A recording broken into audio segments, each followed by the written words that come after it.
Bonjour et bienvenue aux troisième partie de notre capsule sur le dépistage pour les directions d'école, dédiée à l'utilisation des données dans le cadre du dépistage. Dans ce module, nous allons voir comment interpréter ces données de manière à prendre des décisions éclairées pour soutenir l'apprentissage de tous les élèves.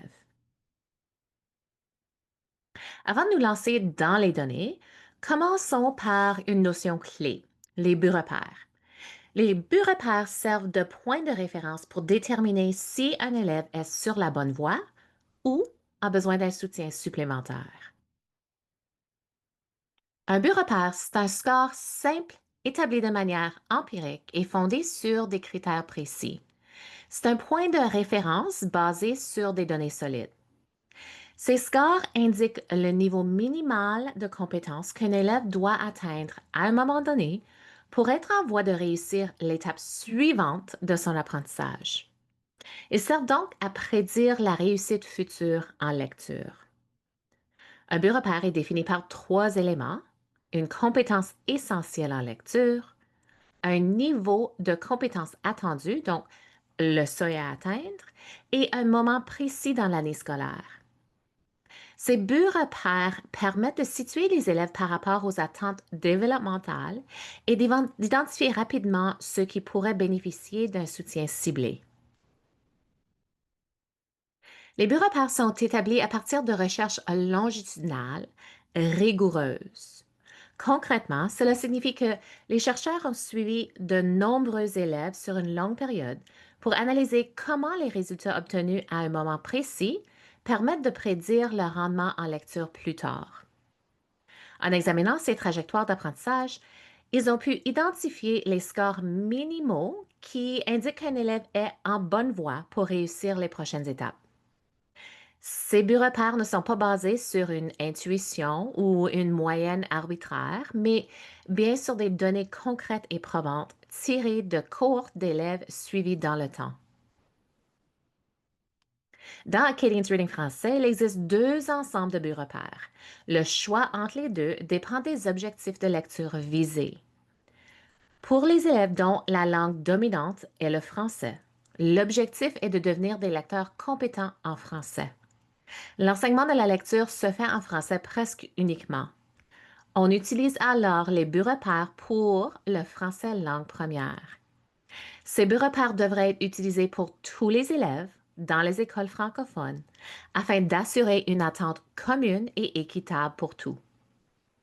Pour les élèves dont l'objectif est la bilittératie, l'enseignement de la lecture se fait en français et en anglais. On utilise alors les buts repères pour les apprenants de français. Dans ces cas, les élèves sont souvent dépistés dans les deux langues. Peu importe l'ensemble de buts repères utilisés, rappelons que l'objectif n'est pas d'obtenir un score parfait. Ces données servent à informer l'enseignement, à guider les interventions et à s'assurer que chaque élève progresse vers une lecture fluide et efficace. Les résultats du dépistage sont présentés selon trois niveaux en fonction des buts repères établis à partir de données empiriques. Ces niveaux permettent de déterminer le type de soutien à envisager en lien avec les probabilités d'atteindre les résultats futurs en lecture. Un score égal ou supérieur au but repère indique une probabilité de 80 à 90 d'atteindre les résultats futurs en lecture. Une progression continue est attendue avec un enseignement quotidien de qualité, sans qu'un soutien supplémentaire soit nécessaire à ce stade. Un score inférieur au but repère indique une probabilité de 40 à 60 d'atteindre les résultats futurs. Un soutien stratégique est recommandé, soigneusement planifié et adapté aux besoins spécifiques identifiés.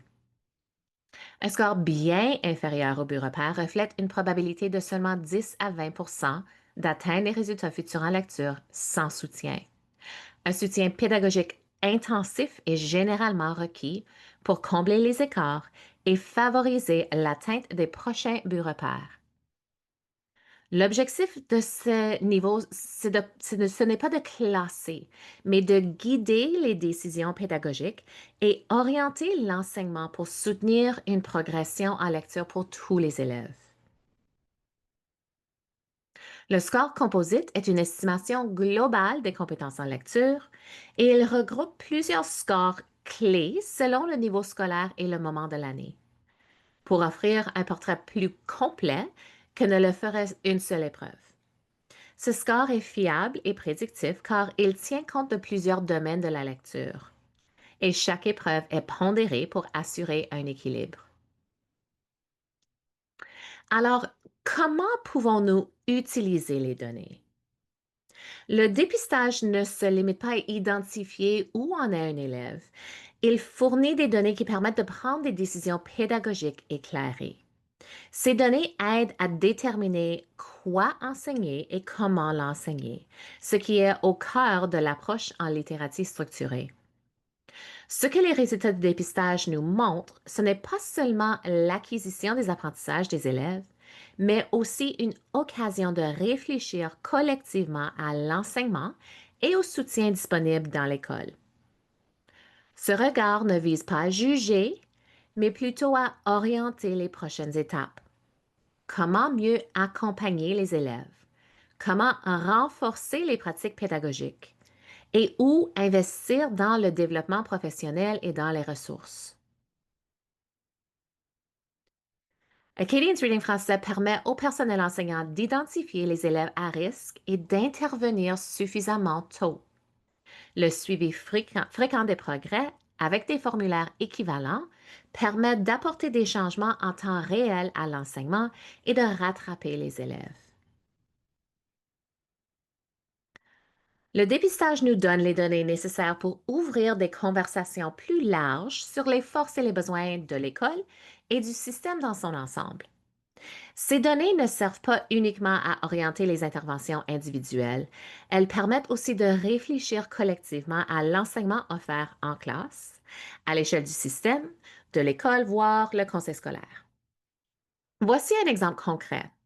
Dans une classe de première année, les données de dépistage ont révélé une réduction significative du niveau de risque chez les élèves. Avoir accès à des données fiables, issues d'épreuves, validées, nous permet d'évaluer la santé globale de notre enseignement. Cela nous aide à faire des choix plus stratégiques, à valoriser ce qui fonctionne bien et à mieux cibler les domaines où un appui est nécessaire. Les données de dépistage aident aussi à déterminer comment organiser l'enseignement de manière plus efficace. Prenons un exemple hypothétique. Deux classes de première année. En examinant les résultats de dépistage, on remarque des schémas similaires dans les compétences de base en lecture. Cette analyse permet d'envisager des approches collaboratives comme l'enseignement en coanimation ou regroupement des élèves selon leurs besoins pour certains blocs d'apprentissage fondamentaux. Cela permettrait de former des groupes plus homogènes pour travailler des compétences précises, ce qui a plusieurs avantages, comme maximiser le temps passé avec un adulte, réduire le temps passé en autonomie dans des centres, par exemple, et surtout d'offrir une différenciation plus ciblée pour répondre aux besoins de chaque élève. Les données recueillies à travers le dépistage jouent aussi un rôle fondamental à l'échelle des systèmes scolaires. Elles nous aident à poser un diagnostic collectif. Quel est le niveau de risque global dans l'école ou conseil? Quel schéma se répète d'un groupe ou d'un cycle à l'autre? Les données ici permettent de mettre en place des actions de prévention à grande échelle pour réduire le risque pour tout. Cela libère ensuite les ressources humaines et pédagogiques pour soutenir plus intensément les élèves qui en ont réellement besoin. Maintenant que nous avons exploré l'importance des données de dépistage au niveau de l'élève et au niveau du système, il est temps de découvrir un cadre structurant pour guider l'utilisation de ces données de manière intentionnelle et efficace. Ce modèle Guider par les résultats est un cadre simple mais puissant qui nous aide à organiser nos décisions pédagogiques autour des données. La première étape de ce modèle repose sur le dépistage. Ce dépistage nous permet d'identifier les élèves qui risquent de ne pas atteindre les attentes en lecture sans soutien supplémentaire. Dans certains cas, le dépistage fournit les informations claires et suffisantes pour orienter directement le type de soutien à mettre en place. Dans d'autres situations, il faudra utiliser une évaluation diagnostique pour mieux comprendre les besoins spécifiques. À partir de là, on peut planifier l'enseignement ou l'intervention appropriée et la mettre en œuvre dans un délai raisonnable. Le suivi des progrès est une étape cruciale du modèle pour vérifier si l'enseignement ou l'intervention donne le résultat prévu. Cela nous permet d'apporter les ajustements en temps réel plutôt que d'attendre à la prochaine période d'évaluation.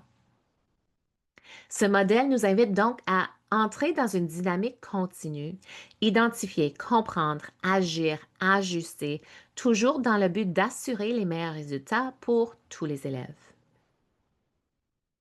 Un autre outil utile pour interpréter et utiliser les données de dépistage, c'est l'arbre décisionnel développé par Only.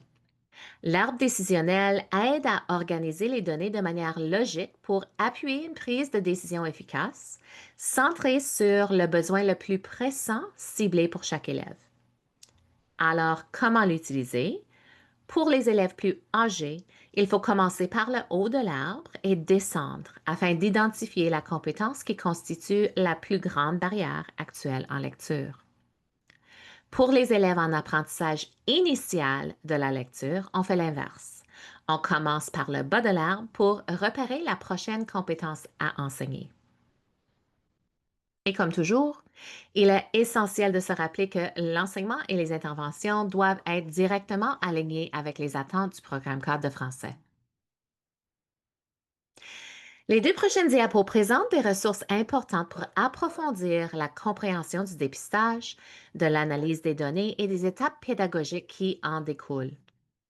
Bien que ces ressources soient en anglais, elles sont essentielles pour développer une vision claire et fondée sur les données probantes. La ressource Next Steps in Literacy Instruction, présentée ici, offre un survol des grandes idées liées à l'utilisation des résultats de dépistage, ainsi que les prochaines étapes pédagogiques à envisager en fonction des données. À noter qu'une étude de livre en français est disponible dans la bibliothèque de ressources d'Only pour ce livre. Voici une autre ressource disponible uniquement en anglais, mais qui mérite vraiment d'être explorée en profondeur. Elle offre des outils concrets pour renforcer la prise de décision fondée sur les données. Dans la ressource, on adresse l'application appropriée de la prise de décision fondée sur les données, l'utilisation efficace des données pour améliorer l'apprentissage des élèves, des outils concrets et des grilles de travail pour organiser des rencontres d'équipes centrées sur les données, la manière de devenir riche en données et surtout riche en informations utiles, le développement d'un cadre de soutien à paliers multiples, que ce soit à l'échelle de l'école ou conseil. Et voilà, une simple introduction à la façon dont nous pouvons utiliser les données issues du dépistage pour guider nos décisions pédagogiques à la fois pour les élèves et pour l'ensemble du système. Il reste beaucoup à explorer, que ce soit en lien avec l'analyse des données, la planification des interventions ou le suivi des progrès. Vous n'êtes pas seul dans ce processus. L'équipe Only est là pour vous accompagner avec des ressources et du soutien. Consultez les ressources disponibles sur le site only.org. Et si vous avez des questions, n'hésitez pas à les envoyer à info@only.org. Ensemble, nous pouvons bâtir un système d'appui solide, fondé sur des données et centré sur la réussite pour tous les élèves. Merci.